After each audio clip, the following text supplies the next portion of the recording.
on the Matt Buff Show. Dinesh D'Souza, welcome back to the show. Great to have you. It's always good to be back. Thanks for having me. Well, I just tell you what, I'm fired up about what's going on here. Just with the Democratic presidents that we've had, this one has no idea what he's doing when it comes to Joe Biden. It's the Marxists pulling the strings, even though everybody's saying, oh, he's making great speeches about Israel. No, Dinesh, this is troubling on so many levels because it seems like they're letting these things happen, and these extremist groups, these Islamic groups, always rise up when the United States is at its weakest moments.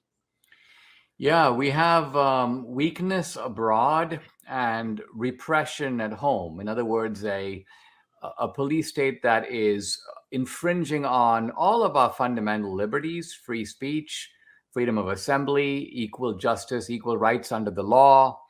And yet you are also right that while normally in a police state, you know who's running it. You know, Stalin is running the Soviet state, or Xi Jinping, or even now Putin, or the Iranian Supreme Mullah.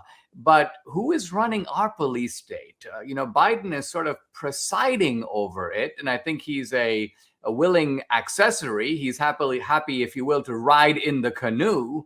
I suppose he's the poster boy of the police state to a degree, but you're quite right. There are many other people, nameless, who are probably speaking into his ear and driving policy. And it all circles back. The deal with Iran, what's happening to Catholics in America, what just that video I showed you that happened to people that are standing up for the Jewish state are getting shut down and hit and kicked.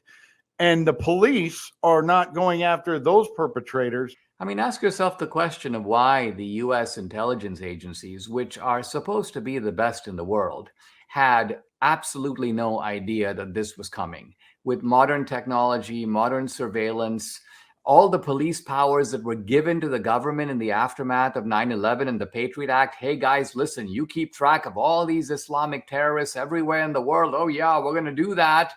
But I think that the reason they were caught napping, and in fact, was it Jake Sullivan who just said a couple of days ago, the Middle East is the most peaceful it's been in years.